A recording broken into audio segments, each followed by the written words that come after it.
The Marshall JCM 800 was released in 1981 and it was based on the JMP Master Volume amps of the late 70s, like this one. It became a defining sound of rock and metal immediately, and Jim Marshall, who the amp is named after, he had 800 on his license plate, that's no mistake. Clearly this is the best Marshall unit. The amp featured a single channel, master volume, and aggressive gain. And the tone of this amp has made it a favorite among many guitar heroes across the years, many of whom we're going to examine today thanks to Sweetwater, the sponsor of today's video. They were kind enough to indulge my Marshall fantasies and send me the latest JCM 800 model on the market today, the JCM 800 Studio. Now the lore of Marshalls is that you have to turn them all the way up to get that sweet, sweet Marshall sound. And the cool thing about this amp is it has both a 20 watt and a 5 watt output, so you can get those loud, legendary tones, but at a decibel level that you can handle in your bedroom if you want to. This is just an awesome and versatile amp to explore many of the Marshall tones that have made this brand so iconic over the years. So thank you to Sweetwater for sponsoring today's video. Make sure you check them out if you dig any of the gear and tones in this video. So the story of this first guitar tone is pretty interesting. Metallica's amps and guitars, all their gear was stolen right before they went to record Ride the Lightning. Did you guys get any of your equipment back that was stolen last jam? None. It was later rumored that James stumbled across a French-made Marshall in Denmark, and it's possible that the French connection is just because of where it was purchased. You see, in that time, Marshall continued to make the JMP kind of style head for the aesthetic of the Scandinavian market. So these amps, while they looked like JMPs, they were actually JCM 800s. Due to the market, it included some French instructions, so that would be why maybe James thought that this was a French-made Marshall, but I assure you these are UK amps. So here's my path to dial in the ultimate Ride the Lightning album tone. To show you the versatility of this amp, we're gonna mic it up in the room here using this 112 speaker. Here's my dry sound. Now for tone shaping, we're gonna use a TS9 style pedal. Any green overdrive will do here. I have a JHS Bonsai set to the TS9 setting.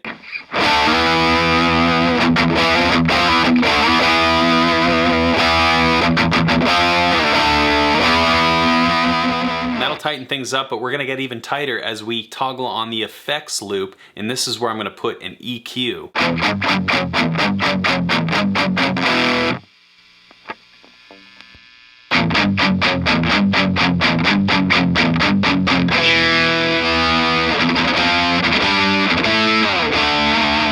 That'll distinguish some of the hair of this tone. And finally, we need a little bit of room reverb to tie everything together for that old school thrash Metallica tone.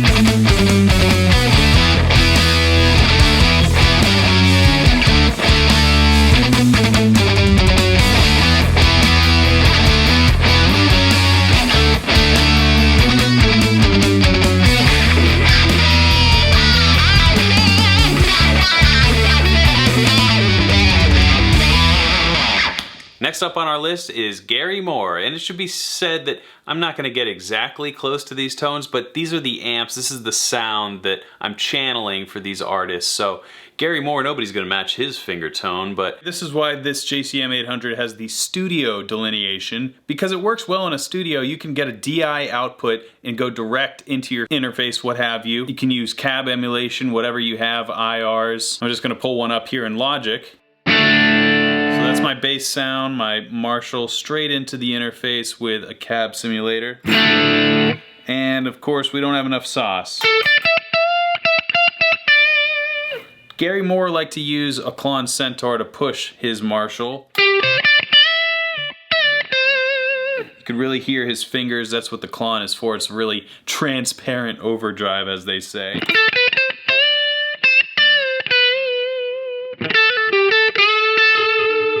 So if we fire up the Klon,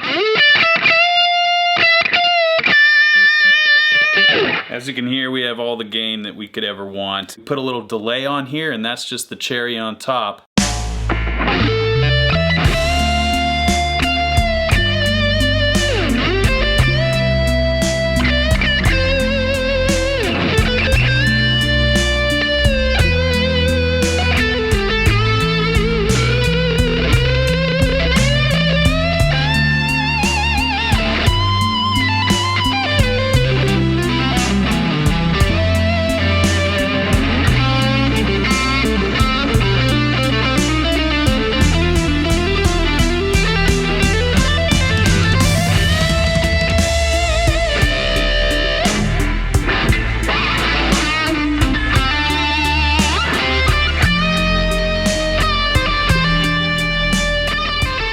Next up on our list, you knew it would be here, AC/DC. And while AC/DC usually used typically lighter styles of Marshalls, like a Plexi, the best guitar player in AC/DC, Malcolm Young, would favor a JCM 800 from time to time. Essentially, the AC/DC tone is turn the amp up to 10.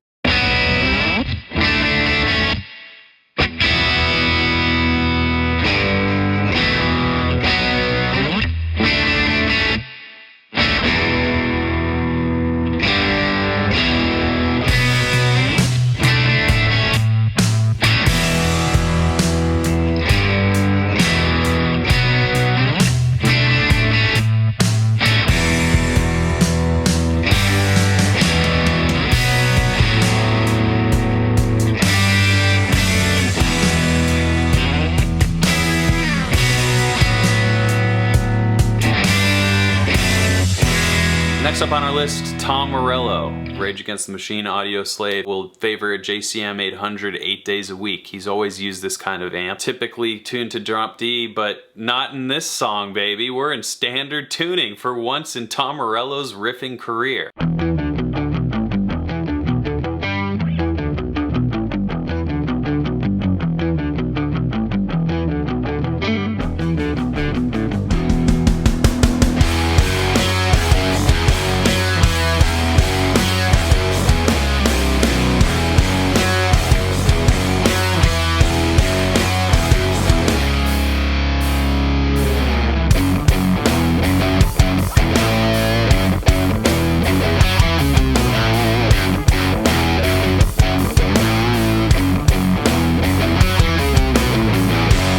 Tom Morello is also known for using a whammy pedal. Put a little delay on there and you get those sounds that he became so famous for in his audio slave years.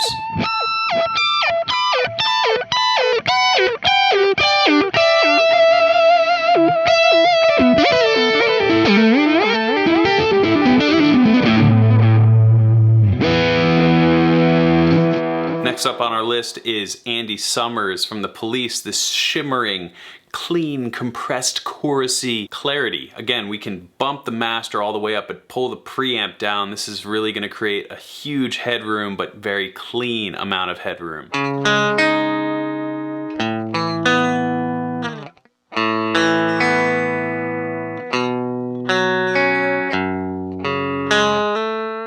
Use this Dimension C to create some stereo width and chorus to our sound.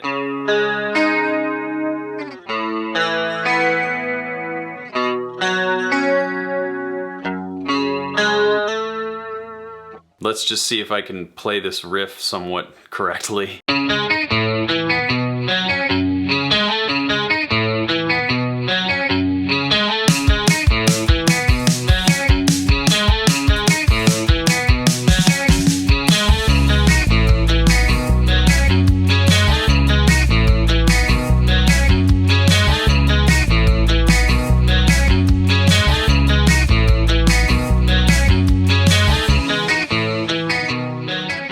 Next up on our list, Zakk Wylde, his rhythmic crunch sound. This is an underrated part of his sound. A lot of his Black Label Society stuff came from miking a 4x12 cab with a JCM 800 modded, and it really helps if you have some EMG pickups to really get that gain to breathe so you can get those squealing pinch harmonics.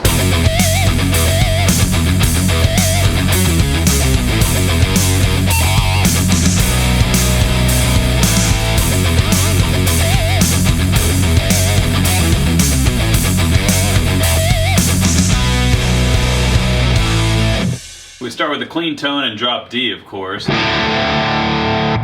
then we add the super overdrive. This is just an overdrive I like. As you can see, plenty of gain to get those pinch harmonics. But that's a lot of gain, so we got the noise suppressor popped in there. And the secret weapon of Zakk Wylde's solo tone that I like, a chorus.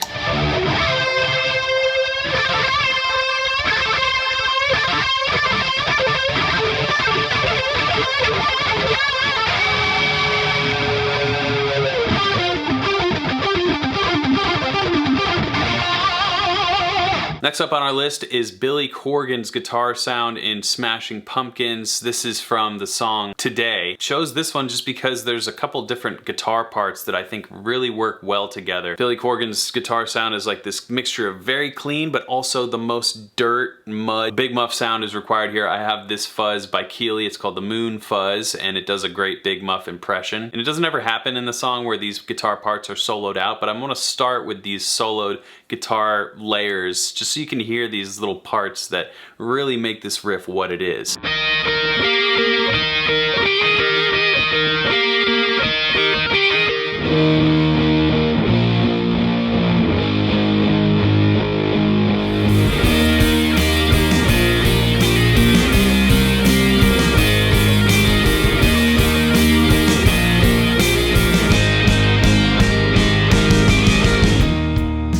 The next on our list are the rhythm guitars for Appetite for Destruction, the Guns N' Roses album that personally introduced me to the band. That's the one with Sweet Child of Mine on it, in case you don't know.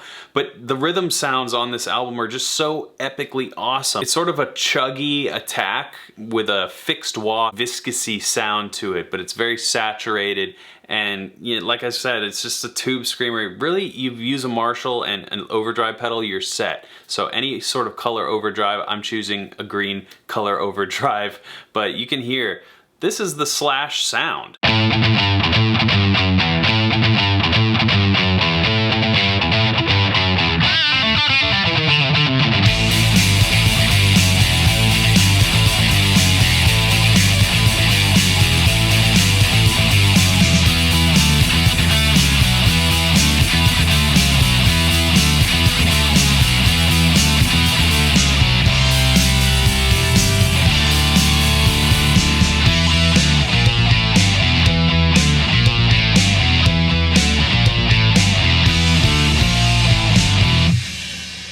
Now, a lot of artists use Plexis, Marshall Plexis, as I mentioned. Jimmy Page, Billy Gibbons, Eric Clapton, the list goes on.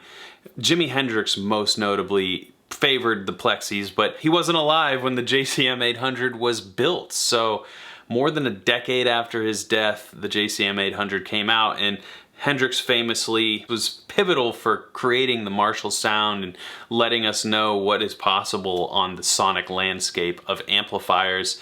He also left a lot to be desired because I want to hear what he sounds like through a Bogner, through a Mesa, through anything other than the Marshall, but the closest we'll be able to get is just what we can imagine. And so I'm going to do that right now. What would it be like if Jimi Hendrix played a Plexi and then he played a JCM 800, comparing amp sounds in the studio? That's what we're going to do now. Let me know which one you like better. These are different amps, of course, but they have that Marshall mojo that I love so very much. Thanks to Sweetwater for sponsoring this video. Check the link in the description if you want to support them and thus support me. And let me know in the comments which tone I missed. Which iconic Marshall tone would you wish had been on this list? I'm sorry I couldn't get to all of them. It took me so long to dial these in. Were they even close? Let me know. Including this one, Jimi Hendrix.